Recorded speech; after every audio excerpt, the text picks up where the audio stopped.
we are afraid of our greatness. Actually nga ang start lang na idea about CS is maging kon lang siya. Tawag nito, Rush ID. It was 2006, 2007. Oh yes, 2006 because we are now celebrating 2 decades of CS. The legacy of CS, it's all about from our parents down to us. Our legacy, it's not about the building, it's not just about the business. It is about putting the virtues and the values of our parents, Sa standards, di ba? yes, na mapasa sa amin hanggang sa mga susunod na henerasyon. Last night pinag-usapan natin pa kay Stephen Curry, yung dineclare niya na siyang greatest shooter of Grabe. all time. Minsan kailangan mo ganun bro, isang declaration talaga na ako ito. Diba? May mga mag-ano, yabang mo naman. Di ba? Pero usually, part talaga yun na parang, ikaw yan part ng manifesting mo yan sa mundo. Why is it? It's really hard for us to declare. Number one is, meron tayong imposter syndrome that we don't deserve things. Yan, number one, akala natin imposter tayo. Yes. Number two is, we are afraid of our greatness. Hey bro, our greatest fear is that we're inadequate. And number three is, we are not prepared to be fully self. We cannot accept who we are. Graduate sa akin, parang takot tayo sa ating greatness na. May napoproject ka na ng mga negative thoughts, negative na pushback sa ibang tao. So, Yun ang napoproject natin. yung mga bashing ng mga tao is just the byproduct of our illusion. Para magawa mo lahat, tanong mo sarili mo, para kanino ba ito ginagawa mo? Para ba sa kanila na hindi naman talaga, wala naman talagang pakialam sa'yo? Or para sa sarili mo to grow yourself and to develop your identity as a person?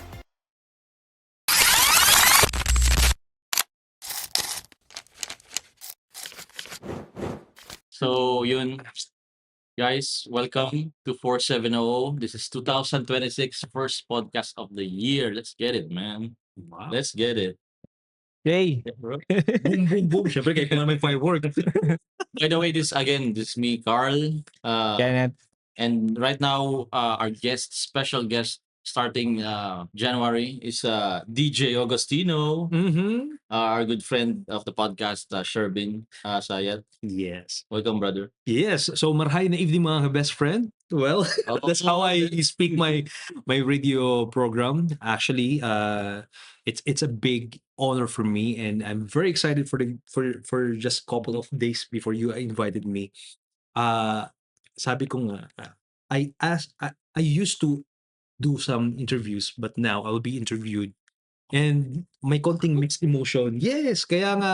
Mostly ikaw nag-interview dati, ikaw nag-ano. Exactly. And then tomorrow will be my program. So that's why, yun nga, I'm asking also for your support na kamo na maging content ko after this content. And it's your birthday right now, di ba? Yes. We're recording today, January 9th. So hopefully, we can finish the edits. But yeah, Mhm. and to be a good episode, guys. Exactly. So ngayon, I'm celebrating my birthday at very timely din with the Nazareno. And konting story lang. Before, I used to acknowledge my birthday as I always sacrifice. Tapos dun ko na link that Nazareno, syempre, the carrying of the cross, sakripisyo siya. But I realized that yung sacrifice na yan is magiging triumphant siya if you change your perspective, that it's not just about sacrificing to carry the pain, but it's more about evolving yourself. Ang pinaka-focus mo na at the end of the sacrifice, meron kang mountain of triumph. So, yun ang May medyo evolution, na-feel di ko ba? ngayon. May evolution. Yes, exactly. So, iba na ang perspective ko with the birthday ngayon na celebration. And I hope this kind of mindset will be the mindset din ng iba na kapag once na may birthday ka, hindi lang celebration, but you also have to give yourself to others as a gift. Not just receiving gifts, but be a gift to everyone. Exactly. Yun ang nakuha ko sa seminaryo kay Bishop, the late Bishop Jesus Varela. By the way, Mhm. we were classmates, magkaklase kami sa seminary. Oops. Our Lady of Peña Francis Seminary. Shout out sa high school department. Sa mga sanod. Sa mga sanod. So yun naman, before, siguro way back high school, di ba palagi lang tayo nag-uusap. Pero nagkaroon ng rift. Usually pag ganun, pag college, pag nagkakaroon ng hiwalay sa iba-ibang schools, sa iba-ibang places, saan ka ba napunta nun? Ako napunta akong Manila eh. Manila. Tapos nagkita-kita ulit tayo sa Legazpi. Exactly. So, I went from seminary, actually nagkolehiyo pa ako pero sa Bulan. Doon ako nag-graduate Sa ng Bulan. high school, yes. So, and after that, nagsorso ako and mga 1 year or 2. Tapos, nilipat ako ng Ateneo Dinaga sa Ateneo Dinaga. yes. And then, pinursu ko yung business na neto. This is, ito na, yung CS. So, we are brothers who own this company. And Multimedia. yes, CS Multimedia Multimedia Production. Production. This is the one of the business that we have. Actually, we have multiple businesses. Like we have the CS events, we have CS photography, the original business that we have. Tapos Which is nag-evolve na ngayon. was from your father, di ba? Yes, talking about this kind of business, nag-start talaga ito with our parents because my father used to be the original photographer in our family. And from that, yung discipline, yung inspiration, and most especially yung lahat ng ngayon na meron na kami, it's came from the vision of our father. So, kaya nga ako before, may gusto ko lang i-quote about things that I have realized ngayon lang, na yung mga samaan ng loob natin, the hardships and also the things that we are, the heartaches from our parents, the too much discipline na sinasabi, na at first hindi mo siya matanggap because masyadong harsh, lalo na sa generation ngayon, parang buwan na siya, parang masyado na siyang violent eh. Pero the point and the truth is we are just preparing for the bigger opportunities, for the bigger success in the future. So ngayon ko na-realize na kaya pala lahat ng mga pinaghihirapan ng parents, if they are focused with the future children, is mas lalong ma-realize mo hindi on the present but it's on after that. So deeply concerned lang naman talaga sila dati, yung mga story na parang yung about sa food, about sa pag-save, about sa mga friends na dapat di mo lalapitan. In reality, totoo naman pala talaga sinasabi nila, di ba? Pero parang very hard pill to swallow siya ng bata. Exactly. And by the way, gusto ko lang i-emphasize about one of the topics that I've made for TEDx Rizal Street about the 3 types of death you experience before you truly die. And one of that, in connection with my old story or my younger version of me, is the first death is about the personal death. Akala kaya natin that nung bata pa tayo, we have this kind of idea na we want the idea that life is all about everything. Ibig sabihin, the more we think na itong gusto ko, ito yung gusto ko, nawawala na yung self-identity mo, and that is the first personal death that you will experience from young. The death that you are not anymore being you. The death of pleasing people. Wala na identity mo. Exactly. So, yun din ang naging concern ko na first experience ko about that. Hindi ko yan na-realize until now na nag-undergo ako with the healing. Na-realize ko that yung parents natin, they are just giving us the best, but sometimes or majority of our parents is they are operating from their own trauma. And the more they are frustrated about things that they want na pinapasa sa mga bata, ang nangyayari, nawawala na yung personal identity ng bata. At doon namamatay ang identity. Namamatay ang isang bata personally because of that idea na Sa expectations sa sinaset. exactly. So for example, ito yung gusto ko na course para sa iyo. Ito dapat ikaw, ito yung ano. Yun, that's personal death. Hindi natin na-realize na namamatay yung bata dahil dun sa idea natin na frustrated tayo nung hindi natin nagawa na pangarap natin, tapos pinapasa natin sa bata. Tama. So, Yeah. ako talaga parang gusto na maging abogado. Ikaw ba, Kenneth? Ano bang sa'yo? Ang personal Pilot. pilot? Gusto mo yung pilot. Ay, hindi. Gusto ko talaga Actually, dati wala. Tas, sabi ko, kahit ano na lang. Tas, yun, napunta ako sa IT. Kasi walang exam. Mahina ako sa academics dito, sabi. Yun na lang. Tas, hanggang sa na-develop, tapos yun din na nagustuhan ko hanggang ngayon. Pero nung bata ka pa, ano yung naging pinaka memorable experience mo na sobrang masaya ka na kahit walang may nagsabi sa'yo pero ginagawa mo siya? Ano yung bagay na? Computer talaga din. Uy, Kasi bro. kasi bata pa lang parang gamers, si Papa more on sa networking, Yeah. sa mga Yung mga wire-wire. Ano ba yung mga kontra? Yung mga Sa telephone sila dati. Tapos, so sa office ni Papa may computer. So parang maaga ako na sa computer din talaga. Tapos hanggang sa nagka-first computer dun sa bahay. Kasi hindi ako natulog nun. Exactly. And you know what? Sa pinagdaanan ko din, yung mga simple advices ko nung high school tayo, tapos pag-analyze ng mga relationships, mga ganun, doon ko pala na-realize that yun pala yung naging naging identity ko, na hindi ko siya binibigyan ng focus. Tapos lalo-lalo na nung bata pa ako, di ko makalimutan to. I always ask with the big question, why is it that when we are sad, we question everything, but when we are happy, we give all the answers for our questions. Doon ako nag-start with a big idea na paano ba talaga maging masaya amidst of everything, na hardships, the pains, the traumas and everything. So with that, naging naging life's mission ko. Talaga, happiness. Happiness, to define happiness, saan ba talaga galing ang happiness? Is it about the money? Is it about the opportunity? Is it about the pride na ginagawa mo at binibigay mo sa ibang tao? Ang daming factors about happiness. Alam mo naman, napag-usapan natin yan dati na about before na minsan. Alam ko, sabi ni Father Arwin dati nun is like, diba, parang ano daw ang gusto ng mga bata, parang I just want to be happy when I grow up. Pero parang ganun, di ba? Pero may limitation sa ganun. Ano ba definition ng happiness? Kasi nagawa mo na lahat, di ba? Yes. Mahirap maging happy ka na ngayon, tapos marami ka pang tutulungan, di ba? Okay. Parang, Yun ang gusto kong i-emphasize about happiness, that happiness is it's not a result-orientedness. It is about being. the journey. Even though the journey, it's about your decision na ano ba ang magpapasaya sa'yo, is kung hindi mo nilalagay yung definition mo ng happiness sa result, kundi yung proseso kung paano mo ina-achieve yung happiness. And that's definition for me about happiness.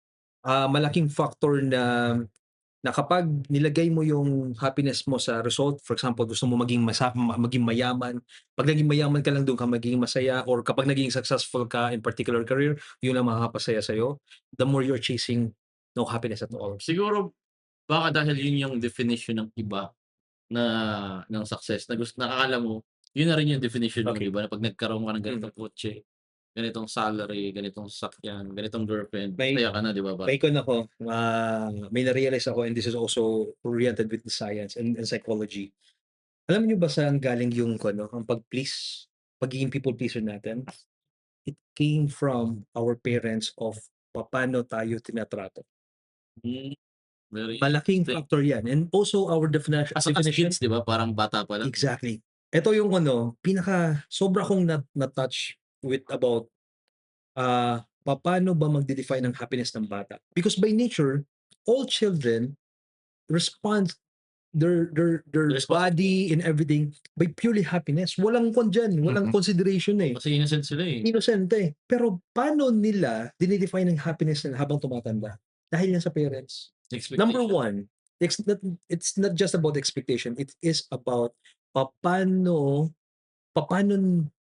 pinupush ng magulang ang bata sa bagay na hindi naman siya. Number one yan. Number two is, the more ang parents is nagde-define na kung itong ginawa mo, makukuha mo itong gusto mo. Pag ito ang ginawa mo, hindi mo yan. So, palagi tayong may condition sa lahat. Conditional na lahat. Exactly. The more we impose sa bata na may lahat ng bagay may condition, the more we are parang bine-blur natin ang definition ng happiness. But ito yung pinaka good news naman about it. When we are conscious that love is not about, or happiness is not about proving yourself, but it is just about being. Na nag-exist ka lang, it's already a love. Na nag-exist ka, naging anak ka, it's already happiness. Then, habang tumatanda ang isang bata, ang definition niya ng happiness, it's not anymore attached with the result. It's more about being. Kaya nga yun, mapapaisip tayo, bakit may mga parents or mga nanay na wala pa man pinoprove yung anak nila, baby pa lang, di pa yan nagbibigay ng pera, di pa yan wala pa yung ginagawa na trabaho. Why is it that parents are so very genuinely happy just carrying the baby? Ibig sabihin, dun pa lang, it's already the proof that walang kailangan i-prove ang bata o yung baby sa'yo para ma-define ang happiness ng magulang. So why is it naman, habang tumatanda, we are imposing dun sa bata na dapat itong gawin mo, dapat yung ganyan. It's all about word dapat. Oh, And the more we are using the word dapat, we are controlling our children na ma-distort ang definition nila about happiness. So, yun ang man ko. Totoo. And that you, 'di ba, you have a kid right now, family. Well, ano yung mga na-realize mo before na like anong mga kailangan mo na i-sacrifice ngayon, both career-wise, time-wise, with friends na di mo na magawa ngayon dapat for family? Paano mo nababalance, bro? Yes. I really love, actually yun ang tanong mo, sacrificing. Actually, wala akong na-sacrifice. Okay. Yun nga nag-redefine ako about sacrifices because kaya sabi ko na wala na akong sacrifice na kinompromise. Because yung dating definition ko about happiness, it's not anymore applicable with my happiness now as a father. For example, di ba ang commonly natin computer games, barkada, inom, gimmick, everything. That's our definition of happiness before magkaroon ng relationship, before nagkaroon ng happiness. Pero ngayon, hindi na siya nagde-define sa akin as happy opportunity. But it defines me na it's not ko na parang ayoko na niyan. But it's more about ano naman ang gusto kong mangyari sa buhay ko. Ano ang magde-define sa akin ng happiness na available ngayon sa present situation ko, which is having a family. At doon ko na recognize na I'm not anymore sacrificing.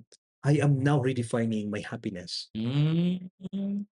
Wait lang, maganda yun. Parang nire-define sa'yo, parang wala nang sacrifice talaga. Yung Exactly. definition na talaga ng New definition of happiness.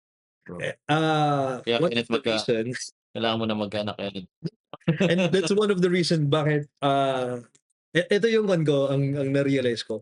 Ang mga parents, sinasabi na huwag ka muna mag-asawa, huwag magpabuntis and everything na gano'n, mga pang fast forward. But very few parents experience or explain why. Because they are operating from the traumas of their first time to be parent. Okay? So that's why doon ako na okay, ngayon ko na intindihan yung mga high pitch ng mama, ang mga harsh na physical ko na nakuha yung mga tatay, Discipline. yung mga sa discipline and everything, and wala naman manual para sa pagiging parent No. Oo, lahat yan halos trial and error. But now I realize also that you should not aim to be a perfect parent. The more you are aiming to be perfect parent, the more harsh things will go, and the more then that your relationship with your children will lose.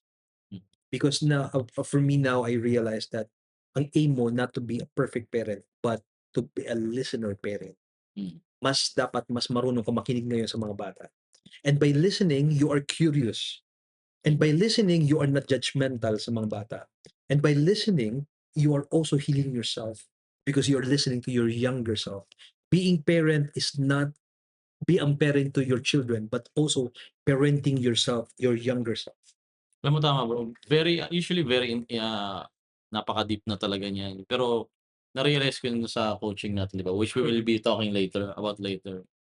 Na di naman naturo yun sa school kasi medyo very in-depth na siya na topic na minsan kailangan din talaga ng usually parents who don't have the time and money para ganyan sa di ba, early phases. Pero yun nga, talk about like how was your relationship with your father, your mother, your parents, your brothers and sister na building CS moving forward? Yes. During that time, nung bata pa kami, growing up, hindi naman sinasabi ng parents namin that you should prove yourself na maging worthy ka. And hindi naman sila nagpe-pressure sa amin na dapat ganito yung mangyari sa iyo. We have also the freedom to do what we want. Ang naging challenge din sa amin yun, and at the same time is we just put the pieces together. Na parang yung parents namin, tinuruan kami para maghawak ng camera, tinuruan kami na ganito yung pag-shoot, yung focus, yung discipline, sorry. everything.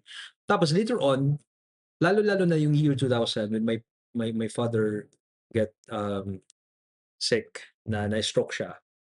Lahat ng mga positions namin with the hierarchy of family positions, like siyempre yung father namin ang photographer, assistant yung isa, lightman ang yung sa kapatid ko, lahat yung nagtaraasan ng posisyon. So, dun sa part ng buhay namin na lahat kami na-force na maging matured at Nag-step maging up. parents, mag-step up Talaga. with that. Kaya nga as early as siyempre shoutout din ko din ang leader namin na brother, ito ang isa, si Karism, ang si Brad, na as early as second year high school, siya na ang nagpatuloy ng photography business namin. Oo. Lalo na nung parents namin. Kaya sobrang kanya dedicated. Kaya siya yung naging leader. Even though akong bunso, sunod siya, tapos may mga kapatid pa kaming elders sa amin. Pero siya yung step up na kahit high school pa lang, kaya gawin yun. Hanggang sa, siya yung nag-start ng CS. And then, we were invited na mag-form. Actually nga ang start lang na idea about CS is maging kon lang siya. Yung tawag nito, Rush ID. Rush ID. So dati yun, yung Rush ID. That was 2006, 2007. Oh yes, 2006 because we are now celebrating, or next year we're celebrating 2 decades of CS. So, yun, nag-start doon na 2 decades, tagal na bro. exactly. Kaya nga very rare din yun na ang isang company is composed of siblings. Kaya ito yung namin. The legacy of CS, it's all about from our parents down to us as a generation. Kasi ngayon, ang pamangkin ko and then other ako, and syempre preparing for the next generation, yun ang naging mindset namin that it is a generational business. Yung eldest ng isang brother ko, si Kuya Sim, head na rin for production. Siya na yung sobrang galing mag-shoot. Tapos sunod naman sa kanya, dahil magaling siya sa pagdating sa back office, so focus naman sa admin. And then the youngest, nakakadibo lang, is siya yung editor ng CS. So, yun ang namin na Transitioning. exactly. Sobrang enjoy, at yan namin na realize that what our parents planted, eto na yun. We are reaping the fruit. Kaya nga minsan napapaisip kami, bakit may mga establishment ng mga business na grabe ang pag-patronize sa parents. Grabe ang Pangalan ng naglalagay na, restaurant, diba? yes, pangalan ng restaurant, tapos may mga rebulto pa, mga ganyan. Nung nabubuhay pang parents namin, napag-usapan namin about legacy. We asked them, what's the legacy that you want? At first, medyo hindi pa sila ganun na ginawa pala nila is about the legacy that they are started. Pero doon namin na-realize na we should think about the legacy. Hindi lang ito one generation to another, but more generations to come. At doon namin na nag-decide that our legacy, it's not about the building, it's not just about the business.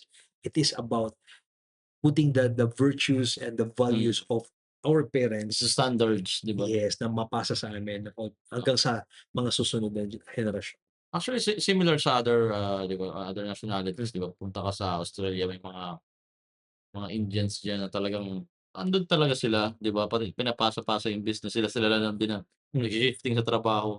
Mas matagal yung di ba? Kasi tipid sila on their own, pooled resources, very important. Tapos andun yung trust kasi family mo yun, di ba? Exactly. Minsan wala mong pagkatiwalaan kundi family mo lang din talaga. Exactly. May malaking kaya, may malaking factor pagdating sa ano mo yun, yung direction. Pag family, well, we cannot also deny the fact na pag family, mas may iba-ibang perspective din. Siyempre, iba-iba, to be honest, iba-ibang utak namin nila Brad. Oo, ibang personality ko, ibang personality siya. And to the point that we have different personality, that's also our strength, na sa differences namin is nagkakaroon kami ng foundation. Kaya nga doon kami medyo minsan napapayak ako na naging emotional ako that once na lumalabas yung differences, na babalikan ko ang sinasabi ng parents namin that whatever your differences, you always remember that you have one root. And that root Science. is the foundation of everything. CS bro. Yeah. And by the way, yung CS, maraming pangalan niya. May Counter-Strike, may sasariang section. Kaya nga may side story lang, nagpa-compete kami. The biggest or the most numbered names you can create with letter C and S. May Campo Santo. Ay, may pa, talking about coffee shop. No, may naisip kami. Oh, coffee shop, pero may pa meaning ang CS. Cafe, Sultan. Tapos ang ko namin idea ng mga nude photography nandun. Anyway, so yan.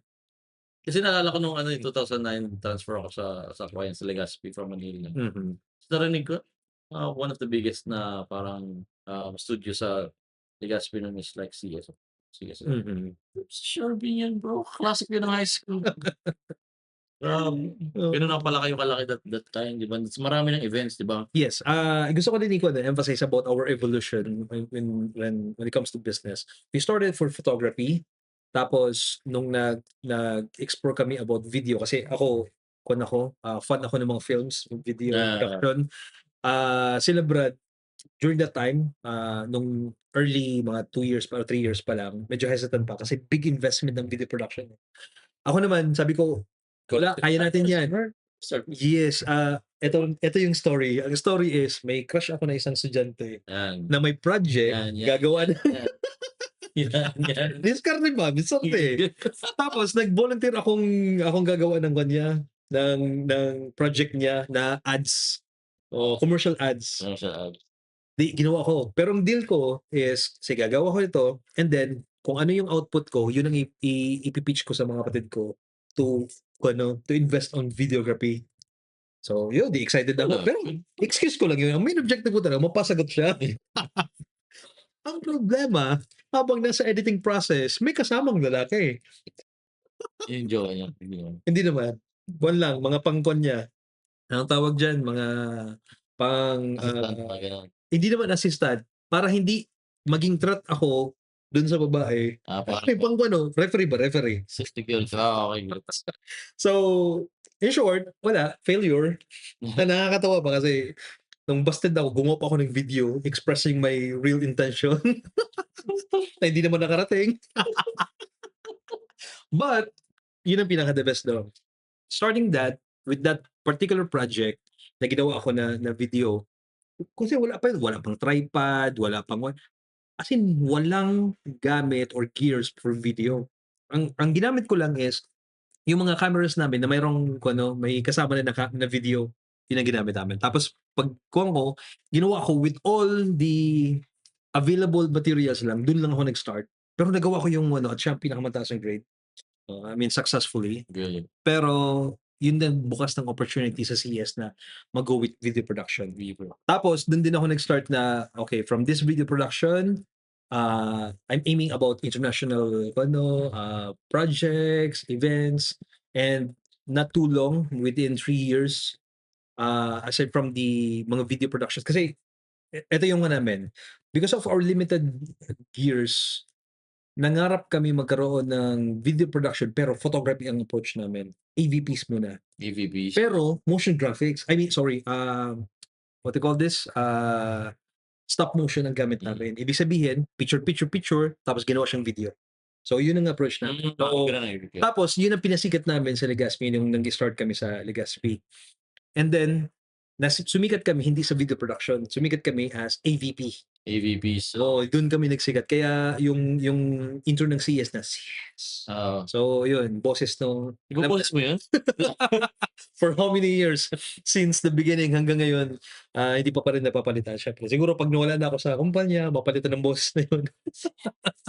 At ito yung pinakamalapit noon. Nung nasikat kami sa Bicol University, pag dumadaan kami sa mga estudyante, may tatawag, Kuya!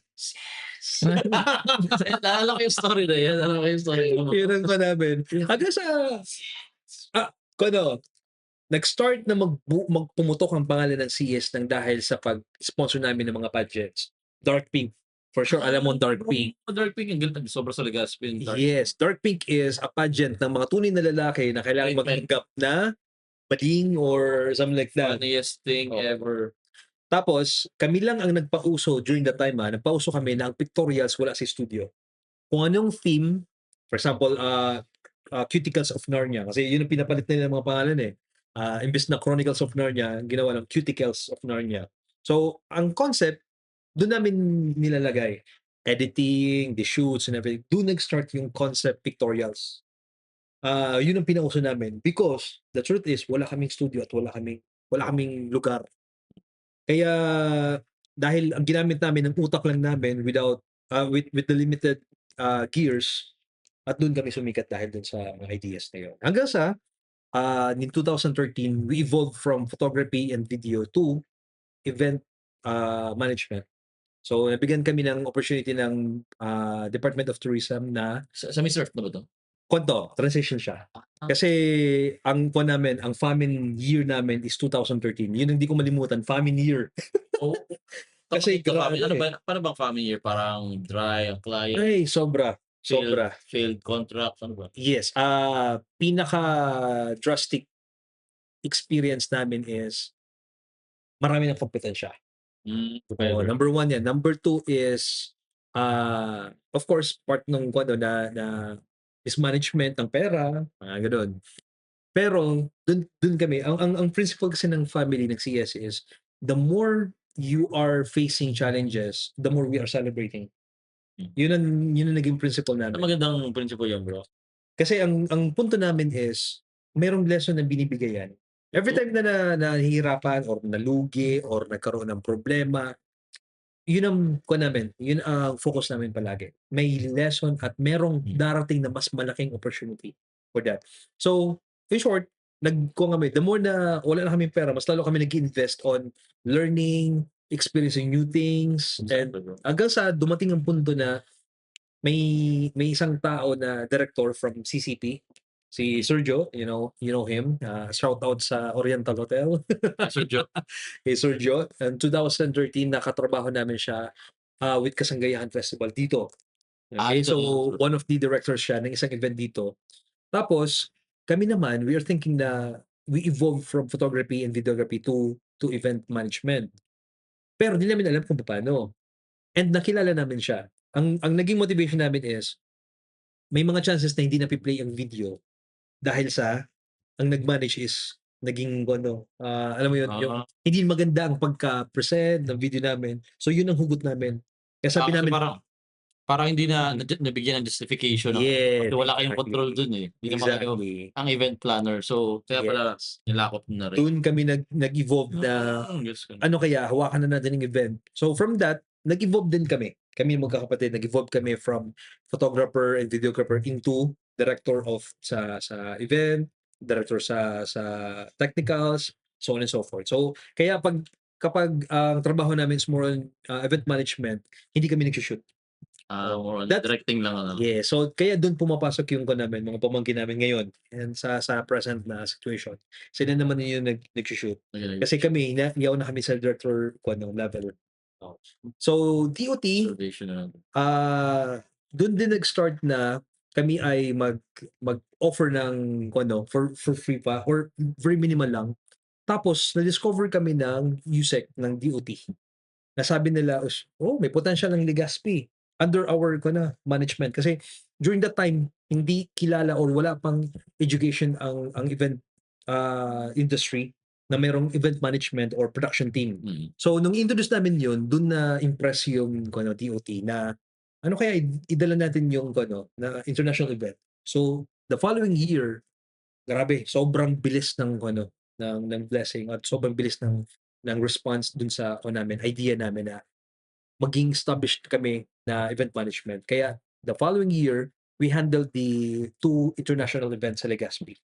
So that is the UNWTO or United Nations World Tourism Organizations and the ASEAN meetings. 2000 Very big projects, bro. Yun nga, without experience namin is just couple of years lang. Tapos yun na naging opportunity. From that, dun na din pumasok yung attraction ko na sabi ko, darating panahon, pang international din ang trabaho ko. Doon pumasok si Miss Earth International, Which was 2014. 2014, no? Yes. And yun, sunod-sunod na siya. Kaya nga medyo nalaman ko na pagdating sa mga pageant, kailangan talaga 'pag nag-shoot ka, bading ka. Doon ko nalaman yung feminine side. Parang kailangan relate sa kanila, di ba? Yes. Pero ito yung difference ng nung international tapos local na mga pageant. International pageants, effortless kami 'pag nagso-shoot.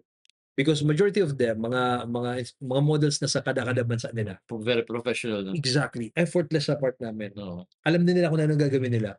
Oo. Pagdating naman sa local, yun nga, kailangan may guidance pa kung paano yung tamang anggulo, ano yung mga kailangan niwan. And Philippines is very big on pageantry, like in barangay level, Exactly. municipal level, province level, always may mga ganun. Because we celebrate our women, right? We Exactly. celebrate our women. So, ang naging approach namin naman doon para tumaas din ang quality ng pageantry, ang naging contribution ng CSS, yung mga provincial events, hindi lang yung typical na documentation lang.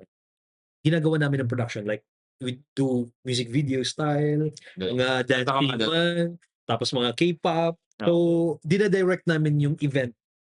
Kahit kung tutusin, kung lang yun, activities lang siya. So, pag may time, kinukuha kami ng mga kandidata, tapos pinapaliksint namin ng isang kanta, or may pinapagawa kami na, wow, yun. Tapos, yun na yung magiging storyline para dun sa videos. Grabe, I mean, Directing na ganun. exactly. Kaya, hindi siya yung typical na basta i-document lang event. Hindi, may little production din siya. And you were doing this like before AI, you were doing the scripts, you were Grabe. doing the flows. Diba? Hindi naman sa parang madali na or sobrang bilis na lang ngayon ng AI. It supplements, di ba? Pero you were doing the bread and butter. You were in the trenches noon pa lang. Yes, Wala pang ganito dito. nung pinakapuhunan ko during the time, lakas ng loob. Oh, bro. Number one yan. 100%. Number one yan. Number 2 is, hindi ka sumabay kung anong ginagawa ng lahat. Think about your uniqueness. And for me, ang uniqueness ko during that time na sobra akong nag-enjoy is mag-direct ng mga kandidata, ng mga chicks. Talagang alam mo na, hindi naman tayo kagapuan na, alam mo yung mga fulfillment ng mga hindi gwapo na, makausap mo lang yung mga magandang foreigner. Tapos sabi ko nga, ang pinaka naging pangarap ko during that time, sabi ko, pwede na ako mag-asawa kung nasa couch ako lang ang lalaki, tapos iba-ibang lahi ng mga magaganda ang katapong. Bro, next time, bro, magpapana kay invite mo bro sa isang podcast. Parang may mga table type podcast, bro. Ano pa ganun? Ay. Kita tayo minsan ng ganun minsan. Maganda. And I would like also to emphasize that hindi lang dun sa mga chicks whatsoever, but what I really appreciate about my experience in Miss Earth is to know their story in different countries. Kasi malalaman mo dun, one of the remarkable stories that I have is si Miss Iraq. Sabi niya sa akin, kung sumama daw siya, before that event ng Miss Earth, kung sumama daw siya sa mga friends niya, hindi na daw siya makarating. Kasi yung mga friends niya, lahat namatay nung pinasabog yung mall. Damn. At siya lang ang natira. Nako, I mean, syempre, imagine that with that kind of story na dun. Very difficult times, di ba? Imagine mo, ang Iraq during that time is talagang parted with the wars. The Iraq War, di ba? Tapos sabi ko sa kanya, so ngayon, as representing the country, so I think you have the voice now to speak about your Advocacy, concern, your experience, di ba? Alam mo sabi sa akin, if you have the guts to tell that, then you will be eradicated instantly. Grabe. Kaya doon ako na alam mo yun, parang masasabi mo na maswerte pang Pilipina. Kung tutuusin. Sometimes hindi na-appreciate ng ibang tao kung gaano tayo in a way safe kumpara sa mga lugar na marami silang katabing nations, di ba? Parang ang aggressiveness ng ibang ng bansa, the level of parang yung safety dito sa ibang bansa hindi similar. Yes, exactly. And isa din sa mga naging aware about yung women empowerment and the women privilege ng mga women. One particular na naging close sa akin si Miss Pakistan na kamukha niya si Gal Gadot. Talagang kung beauty lang naman nandun sa kanya. Kasi ang lahi niya is Pakistani, Ukrainian, and European. Kaya siya perfect crossbreed. Tapos sa bansa ng Pakistan, ang mga babae do'n the least privileged people. Oo, yung mga gano'n, eh. Masuwerte lang siya dahil meron siyang lahi na iba. Pero kung ikuha mo sa common do'n, kaya siya naging boses ng mga babae sa Pakistan. Sa lugar nila. But imbes na empowerment na nangyari, lalo siyang binabash ng tao. Yun ang ano, yun ang Baka may sheep pinaka mentality, ayaw na nila Grabe. mag-change. Parang Grabe, I mean, like talking about the Dory, talking about ang dowry, grabe. sobrang Sobrang ano, kung lang, ang pwede lang gawin ng mga kondon, mga babae, is maglinis at mag-asikaso sa bahay. Yun lang. ang iba nga 'di ba, hindi puwede magboto, ang iba hindi puwede mag-aral 'di ba, yung si Malala yung sa ano, pinasabog kasi nag-aaral siya, eh. Exactly. Ayaw ng ibang tribes ng educated women. Yes. So maganda siya na experience 'di ba, kasi sa mga ganitong international events, usually nakikita ng tao, big events, maraming experience, maraming exposures, but really for us like ano, yung may nakukuha kang stories 'di ba, na it hits you different 'di ba, na parang parang nare-rewire ang brain mo, it gives you a bigger perspective, even though this is just like a Miss Earth event, marami kang na-meet. It's the people that you meet and the stories they tell 'di ba? Exactly. Marami, eto pa, one na medyo light ng konting story. One of the stories that, I mean, curiosity ko, from young, kasi siyempre nung bata pa tayo 'pag tinignan sa TV na, ay, kung ano, kana or Amerikana, siyempre kung ano, Okay. sobrang diyosa. Do'n ko na-realize bakit yung mga foreigner din is naaaliw at nawaliwaliw sa mga Pilipino, na kung tutuusin para sa atin, hindi naman for the lack of term is alanganin or parang assistant ng katabang, katulong. Pero grabeng appreciation ng mga foreigner sa mga Pilipina, sa mga Pinay. Dahil dun sa curiosity ko, dun ko na-realize kaya pala kung everyday kasama mo mga magaganda, para sa atin maganda ha, pero 'pag araw-araw mong kasama sila, sasabihin mo, "Ay, mga asawa pala, hindi naman pala sila maganda." Oo. So, ibig sabihin ang definition ng beauty sa atin is totally different with the foreigners. So, dun ko na-realize na yung beauty para sa atin, sa kanila pangit yun. At yung pangit sa atin, yun ang beautiful sa kanila. Kasi parang ano, eh, nasawa na sila, eh, palagi na lang nakikita. Exactly. What's common for them, it's not anymore beautiful. So, in that, dun ko na-realize that beauty is very subjective. Oo, We cannot really it's in the eyes of the beholder. yes, and gusto ko din i-connect yung ano, yung second death na i-define ko like the societal death.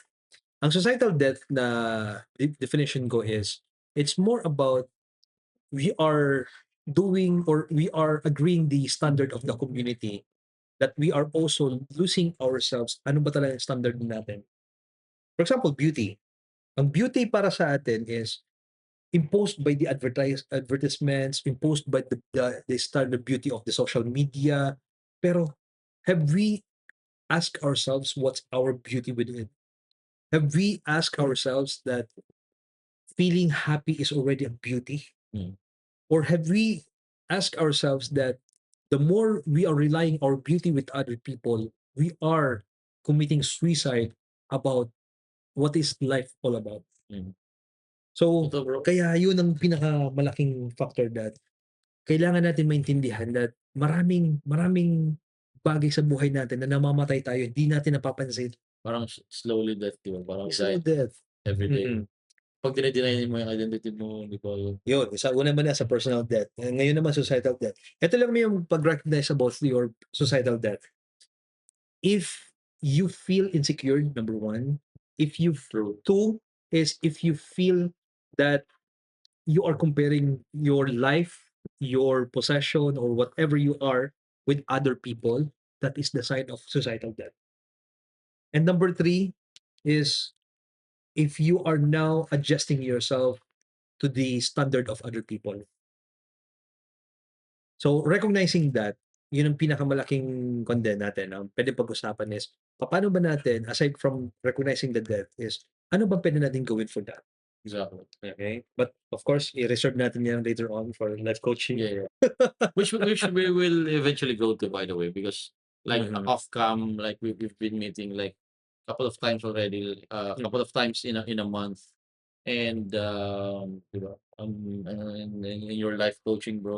Like when I entered before, parang hindi naman ako naniniwala sa life coaching, but it's something that parang super helpful. 'Di ba, more on sa ano siya, more on sa psychiatrist, more on sa pagiging shrink. Yes. So tell us about that the journey that you had. You had your coach, you had your The program right programs, now. yes. You will be introducing to Sorsogon. So Yes. I would like to clarify first the definition about life coaching. Life coaching is different with the counseling, psychiatric, yung mga psychiatrist, dealing with the medicine, kung ano yung mga, mm, and also different with the mentorship. mm, Okay?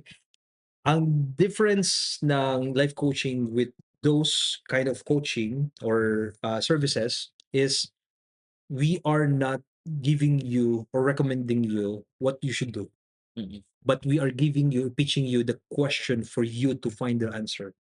You will find the answer with the tools, using our questioning tools. Na ibig sabihin is, life coaching is, lahat ng problema natin, hindi naman ang sagot na galing sa ibang tao. outside It is within from us. within us. Ang life coach lang naman ang nagiging tools for you to discover yourself, to discover the answers that you asked yourself for the longest time. Talking about relationship, talking about your personality, talking about the struggles mo. Kaya nga, if you ask me about ano ba ang naging motivating force ko to dive into this kind of industry, it is about, can I be successful without any stress? Or kailangan ba dapat Ang stress. ang stress, I mean, ang pressure is painful lang pa talaga dapat? Mm. Or is it the stress and then the pressure is just a tool but not the real deal para maging successful? Kasi kung yan duman din magfo-fall sa definition about happiness eh. Dati kasi ang happiness para sa akin, it's proving yourself first before you gain happiness. So, bro. But in the long run, doon ko din recognize, may kon nga yan, within the program that I have, I would like also to share with you the third death that I experienced. It's about relationship death. And this inspiration came from my wife, because last year we have a big struggle, a big problem with our relationship, na ang term na sinabi niya sa akin is, "You're already dead to me." Patay na daw ako sa kanya. And it's a big lightning strike for me na I thought I am just doing my job. I thought that I am doing my best to serve my family, to provide what they need, to be there presently, to alam mo yun, yung the minimum requirements for family and for relationship. But here's the truth. The truth is, I see my family as an obligation. That And time. that is the reason why my wife said that, "I'm dead, you're dead to me." Because I am not anymore operating with the ideal relationship. I am operating from obligation. I'm operating from, okay, ma-provide lang ito, okay na kayo. Mm. Okay?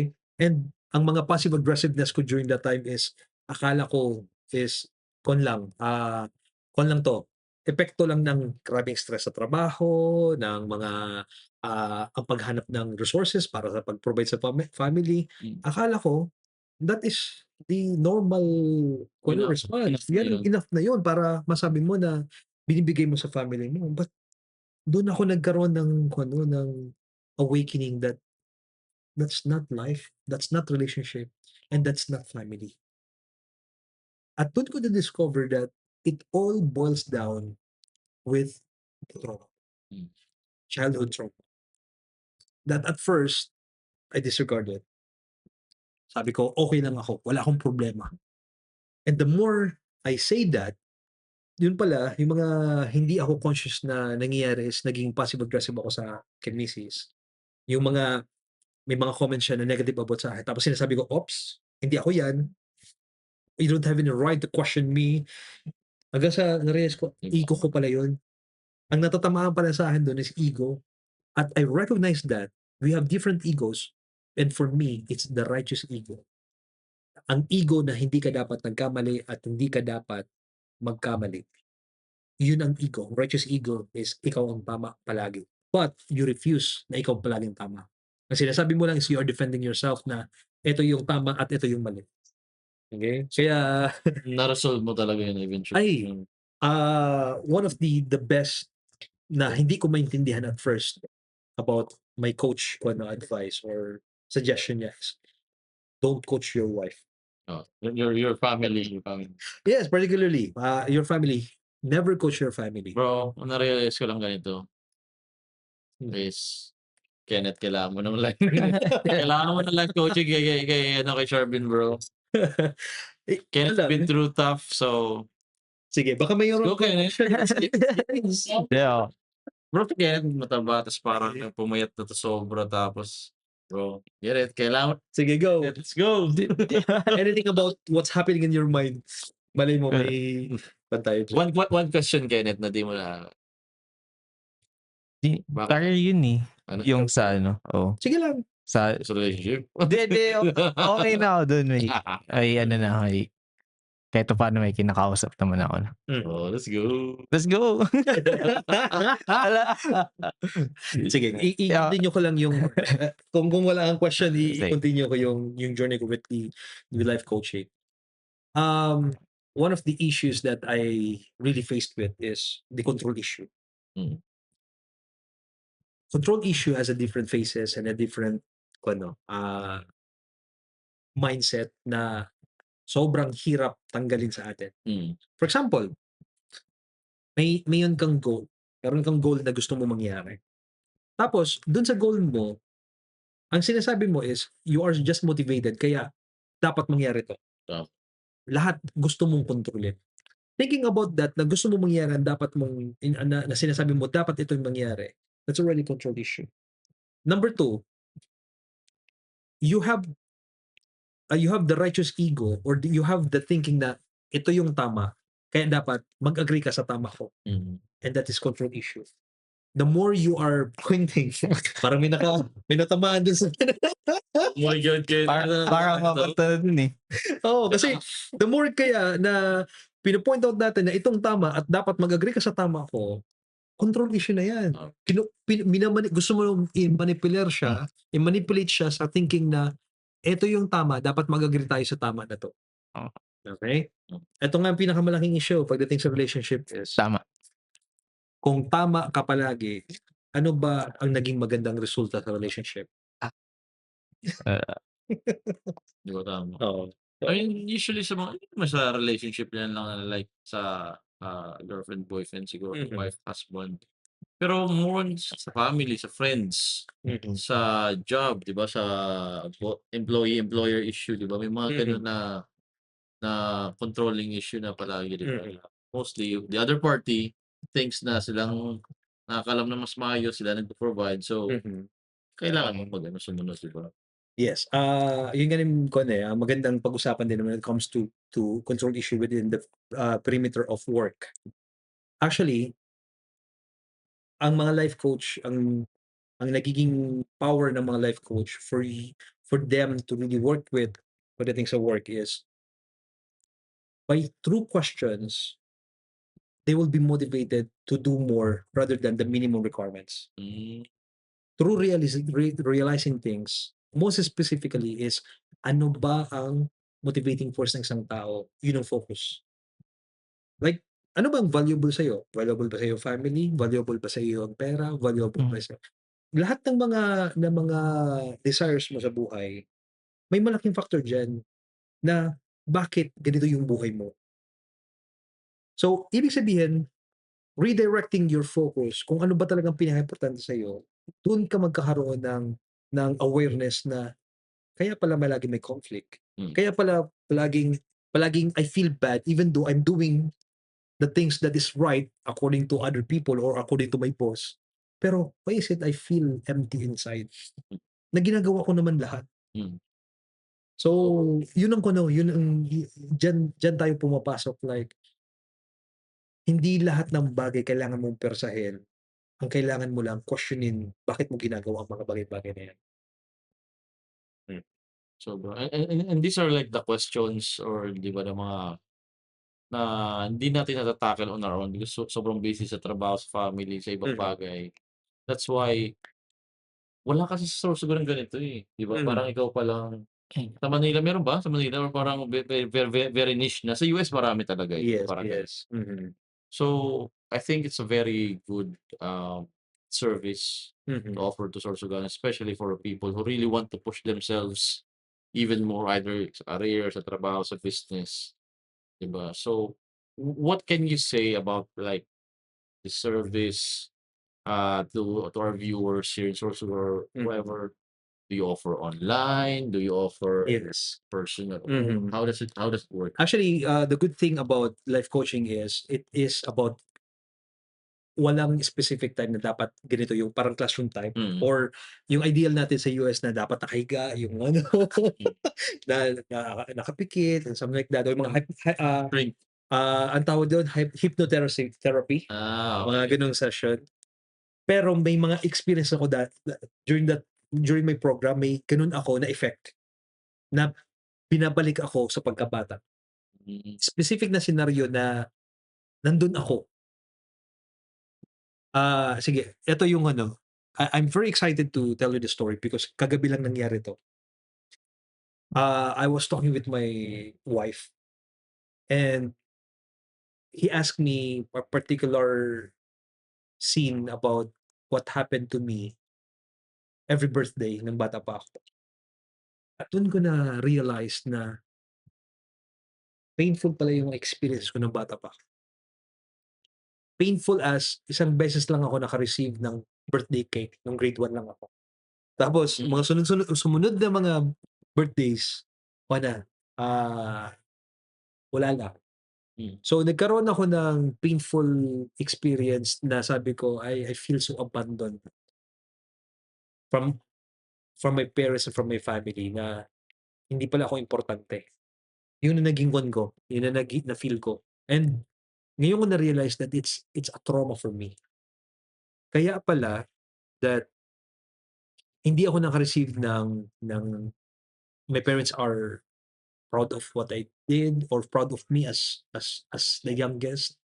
Hindi ako naka-receive ng importante ka kahit na eto yung sitwasyon and something like that. So, painful ang experience ko. Pero for the longest time, dun ko nga na-realize that the painful experience that we have, the traumas that we have, kapag sobrang sakit, our brain is intending to set aside and to forget things.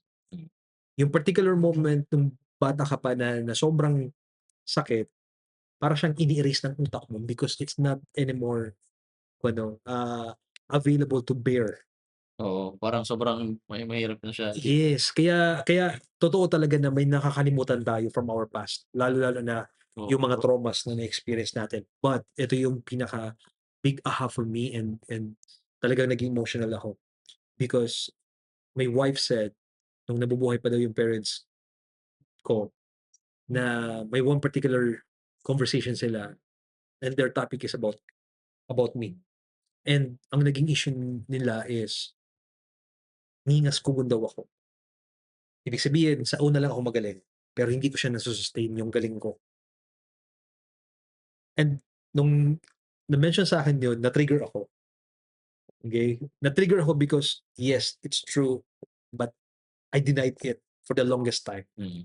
Pero ngayon, I have new definition about trigger kasi ang pag-trigger kasi tayo, ang tendency natin is to defend ourselves and to be angry and to throw whatever just to really to protect our ego. Tama. Pero kagabi, it's a humble experience for me kasi chineck ko talaga ang sarili ko, eh. Sabi ko, ay may ache yung sinabi ni misis sa akin na ningas ako. From that, dun ko dun ko hinalungkat lahat ng pangyayari sa buhay ko. Bakit ako gano'n? Kasi even ako, di ko din alam bakit ganito ako. Paano bang ningas ko? Sa anong activity na magaling ka Sa lahat. for example, Sa lahat. For example, 'pag may particular akong gustong gawin project na 'no? project, grabe ang focus ko. Tapos 'pag nawalan na akong gana na hindi na exciting, okay, shift naman ako ng iba na exciting. So, yung ibig sabihin hindi ko natatapos 'to. So, may mga gano'n ako na mga Bro, ano, tendencies. may matutulong ako sa'yo bro kasi Mhm, in some ways similar ganun din ako. mhm, One quotable quote from Gary V, kasi sabi niya, I'm a 10-80-10 guy mhm, na in-accept na niya talaga yun. Magaling din siya mag-start, di siya magaling mag-finish, pero di niya kasi kailangan mag-finish. hmm. May iba siyang tao na dine-delegate. Pero after nun, siya pa rin yung sa dulo para maglagay ng sprinkle, para Oh. kumpletuhin. Tinanggap niya na yun at an early age. Sino ba nagre-require sa'tin na tapusin natin from zero? Mhm, Tayo magsa-start, ikaw ang 0 to 1, ikaw ang magko-complete 1 to 100, ikaw pa magsa-scale 100 mhm, and above. Hindi gano'n usually sa trabaho or sa career.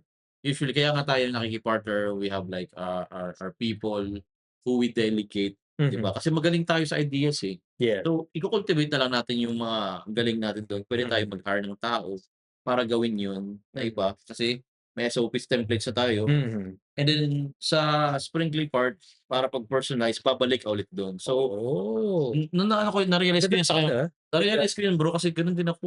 Bro, ningas ko yung same parang ng kinukuwento mo, gano'n din ako bro, 'di ba, na parang kailangan natin ma-realize na Yes, yes. gano'n. It's Pero not a bad thing. yes, but for me, I answered now the reason why, and it boils back to my younger years. Kaya nga yung life coaching experience ko, in-apply ko sa sarili ko. Actually, I have the temptation last night to skip that painful Or part. Kaya ko naman siya pumunta dun sa later part or sa next step na forgiveness. mm, Kasi mayroon tayong process diyan, eh. May grievances, may pain experience, may denial, tapos merong forgiveness and everything ko na yan. Proseso siya. And that's also the process of life coaching. Healing yourself is a process. Pero during that time, I feel everything. I sobra. feel the grabe. I mean, yung iyak ko para akong bata na umiiyak. And then I recognize my younger self na, wow, eto pala yun. Life coaching is not just about getting what you want, not just about to be a great person, but it is about clearing every issues of your life from the past and to focus your younger self na you deserve. Kasi lahat ng mga nangyari sa atin ngayon, even the conflict that we have, even the mga triggers natin, it boils down from dun sa ako natin, the younger self natin. Ito nga ning kwan, eh, kasi nung nasa program ako, di ko kilala si younger self ko. Oo, parang wala For siyang the voice, longest time wala siyang voice. at dun ko din na-realize, kaya pala excited ako maging matanda. Hmm, Kasi yung younger self ko, I disregard it, hindi siya masaya, kaya ayokong maging bata, ah, okey? Kaya ngayon, dun ko nasabi that if you want to be the best parent, settle first yourself, to heal yourself. Because whatever, ito yung nakuhan ko, all children, ang role nila is to trigger us and to surface our trauma.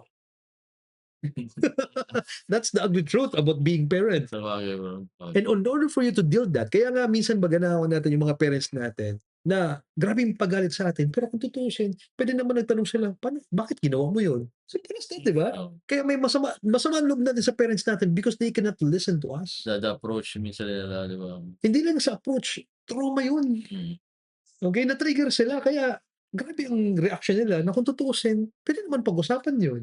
'di ba? Kaya ngayon, that's always my reminder for myself kapag ide-deal ko yung mga anak ko.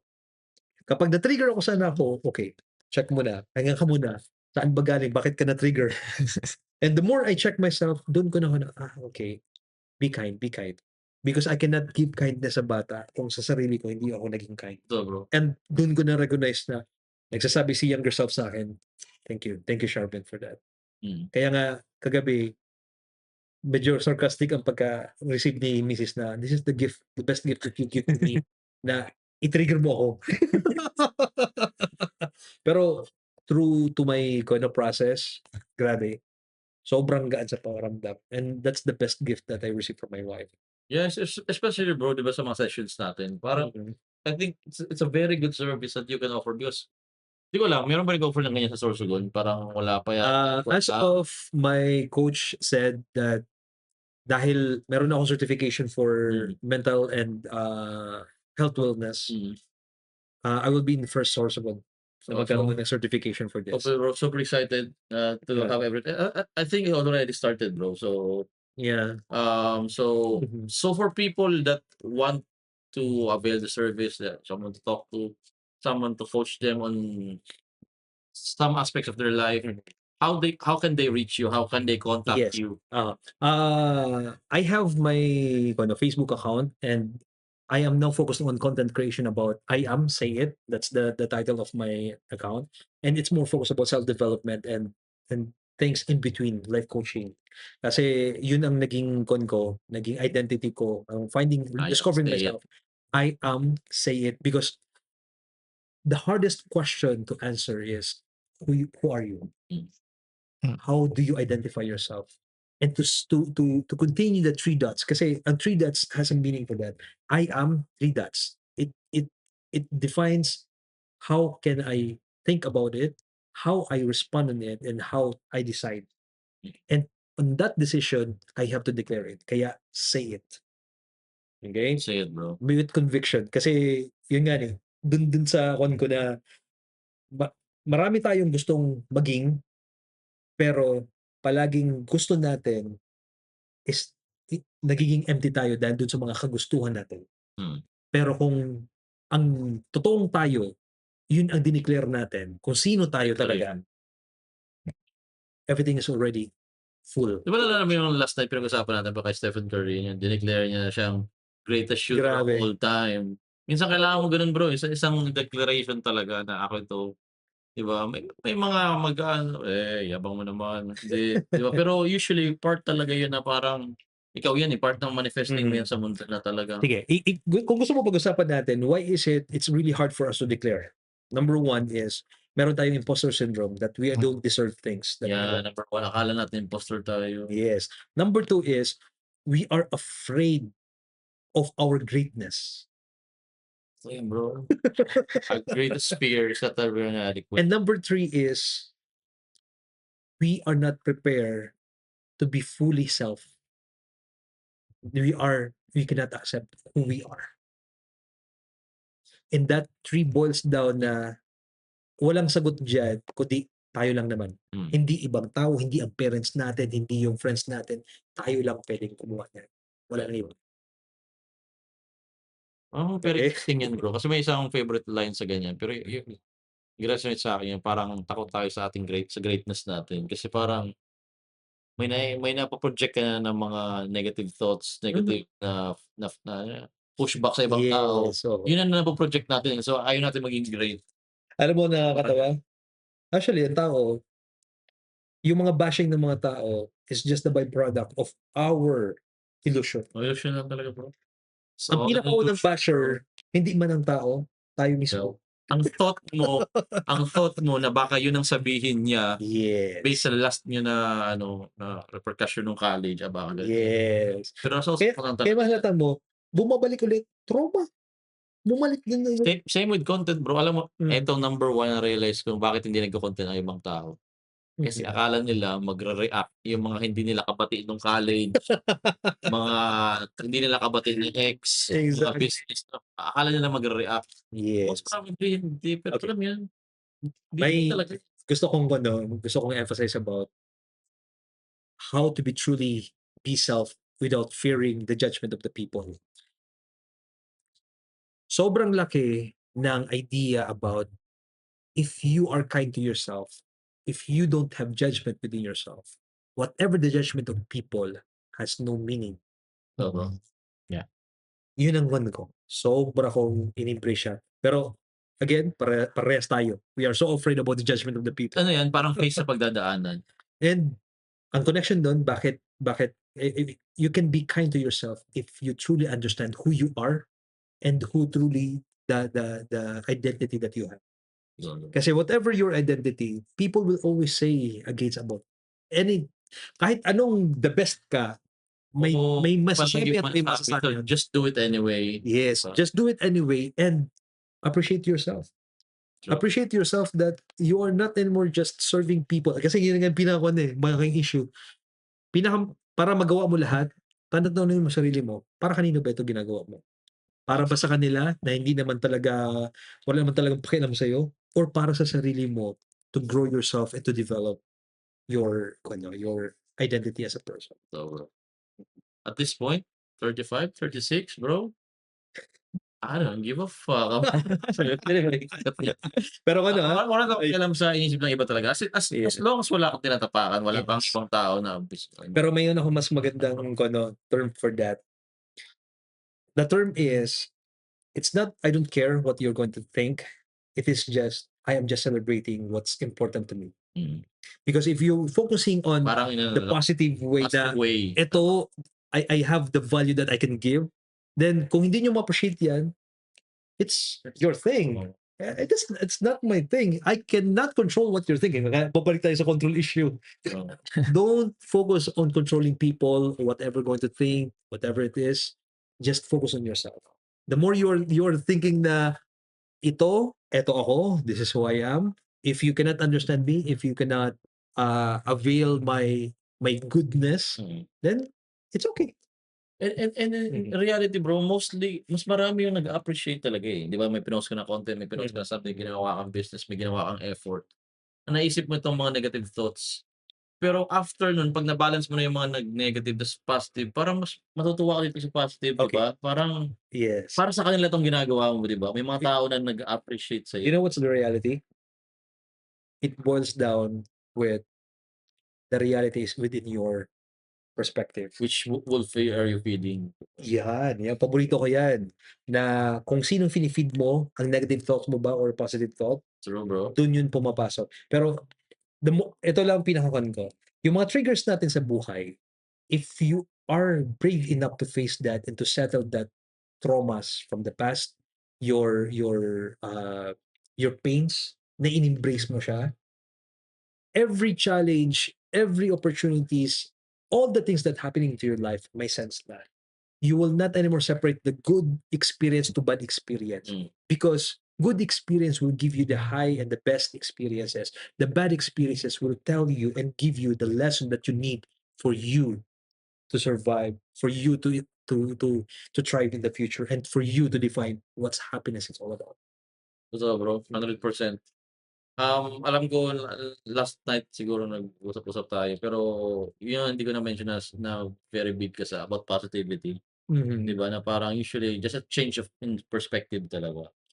Sobra. Changes a lot, bro. And dati akala ko yung mga optimistic na mga tao para lang yan sa mga mga yoga-yoga or what. Hindi yan para sa mga business people to be successful. Yan.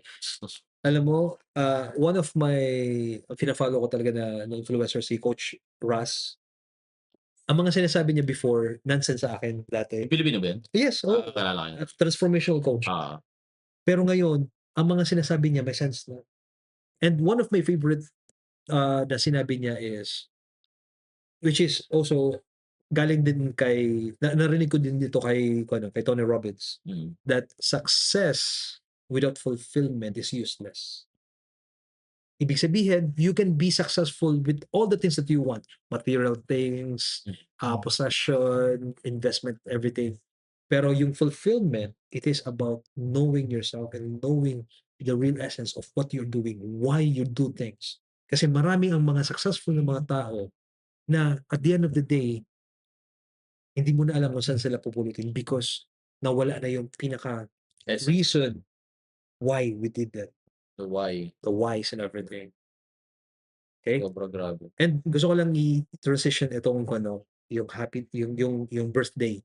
Kasi as I'm celebrating my birthday, na-realize ko kaya pala that I'm focused now on cake mapping, which is this is my new business. Ang cake mapping is Wait lang.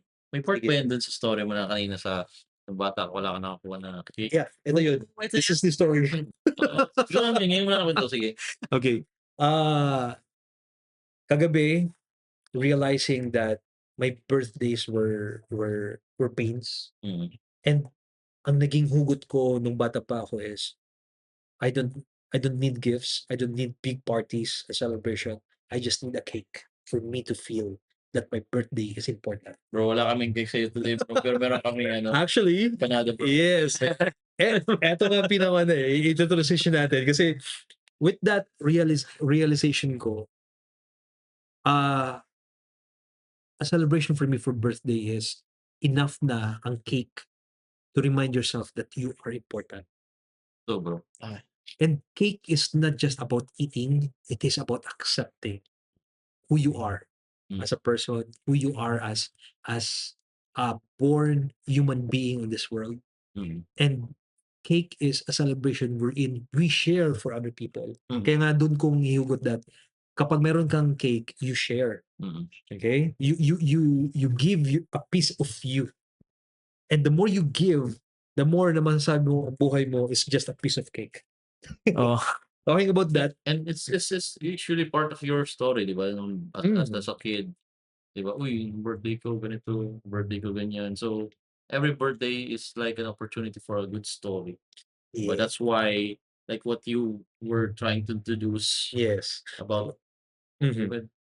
So I would like to invite everyone to experience cake story. Okay, so it is a cake video mapping wherein yung cake ipo-project yung visuals and the mga videos or clips dun sa cake mismo because this cake is it's more than just eating or the cake itself, but it's about experiencing the stories that you have na i-share mo sa ibang tao. So, yun mo. And yeah, makikita mo na sa videos. so we're gonna include the videos, the animations, and the stories that Shervin already made. Di ba sa pamangkin mo? Yes, isa sa nagawa ko ng project is the debut of my pamangkin na yun ang unang makikita nyo with my page. Tapos more to come kasi may mga naka-line na mga projects with that.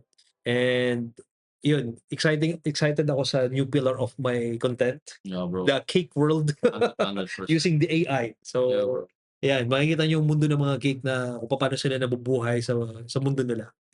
So yeah, for people who have like events, parties for your like friends and family, and you want like a very good experience for your guests. So I think Shervin is going to introduce the cake story wherein you can project your like stories, EVPs, and lots of stuff with the cake.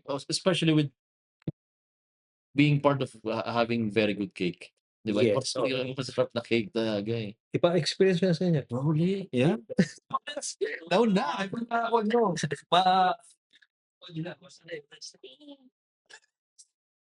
Ito, bro, may ano sila, may cake mapping sila. So, get it, man. Ito. It's really, sila, I think, nakipartner talaga siya sa isang very good na baker in Sorsogon. So, about cakes. Oh, yes. Sige, shoutout yung mga partner ko. Sige. Okay. Oh, let's go. Picture. Sige, okay lang na. Ikaw na ha. Diretso ka na. And syempre, gusto ko din i-promote ang aking partner, The Cookie Jar, si Windy Salto na siya ang partner ko with the cakes. And to Miss Windy, Miss Windy. So, Windy. ang flavors na offer din niya is 3 flavors, the red velvet, the carrot cake, and the chocolate cake. Pero this one is my favorite. It's the carrot cake. Oh, paborito ko to. Medyo, hindi naman sa pagod, pero na-addict ako nito. At minsan, kaaway ko si Mrs. sa pag-ubos nitong cake na to. Sige. So, cheers for this carrot cake. Oh, good. Mm-hmm. Legit. Positive. Positive. The good thing about this, kasi hindi siya masabing matamis. Sakto ang kanya lasa niya. Lalo sa mga health conscious pagdating sa tamis. Ayun, hindi na uso matamis ngayon, bro, sa kahit anong ano. Kaya nga, ikaw na tayo health conscious na eh. Dapat balance na rin kasi parang, sarap. Order siya nito. Yeah. Oh, bro. Sige, iba. Pwede, kuha na ito ng page man niya. So, may, yeah. Okay. Sige. Pero yun nga, before we end the podcast, probably, again, you're gonna be seeing more of Shervin with the 470 podcast. This is never like this is just one of the episodes. Mhm. Lots of features as well. We might be co-hosting some people as well in the future. Mhm. No problem about that. But more importantly, it's all about we wanted to share the story, why CS happened, the development, and the future for Shervin as well. Yes. Ano closing? Any Lagi. any last messages for your guests, bro? Like that. Mhm. I would like to sorry. Mali ko. Wait pala. I would like to express this last words for you guys na whatever you've been through, whatever that you're facing right now, the problems, the situation that you have, focus not on the outside things or to find solution outside of you, but focus finding that answer within you. And the more you are engaging yourself within, okay, giving yourself try to understand things. And if you are if it's hard for you to find answers within you, you can also ask some people that will give you some time to listen kasi sometimes yung listening is already a solution for that. It lessens the burden. And the more you are focusing on what's the lesson that I can get from here, the more the answers will just surface. Don't focus on the problem as a negative force, but focus on the problem about telling you the story of lesson that you can get. So, yeah. Yun lang. Super, bro. Shervin, bro, sobrang salamat, bro. Spending Salamat your din. birthday. Diverse kind of that You see you allocated some time on your birthday, bro. Really appreciate it, man. For me, this is one of the best Mm. experience of my birthday. Mm. Etong podcast na to, Mm. wow. 100% we'll try to give justice sa video. Andyan sina multipit ang editors, bro. Si Shout out din sa ating mga editors dito sa podcast na wala lang. Alam mo yun, yo. Siyempre, editor din. Kaya, I give you all the blessings and the power for you to really have the power for the content for this. So, sige That's lang. good, man. Just keep it up. 100%. Darating tayo dyan sa the fulfillment of this kind of work. So, And congratulations sa podcast na to dahil to, this is not anymore the future. This is the present. And the power of this is unimaginable. Yun nga ang ko gusto ko i-congratulate because this podcast is not just the number of views. It is the lesson that they can learn and the power of changing people through the stories that you are featuring. Kaya, kudos to you, kudos to the team and to the whole production for this because at the end of the day, this is the legacy that you can stay in this world. And transitioning to the next level of our life, malay mo, di ba? babalikan natin itong podcast na to, bro. Lots of guestings pa sa future. Pero, alam mo yun, really appreciate you having you, bro. 100%. Thank you very much, Sure. bro. Thank you. Salamat to nun. Nice. So much, bro.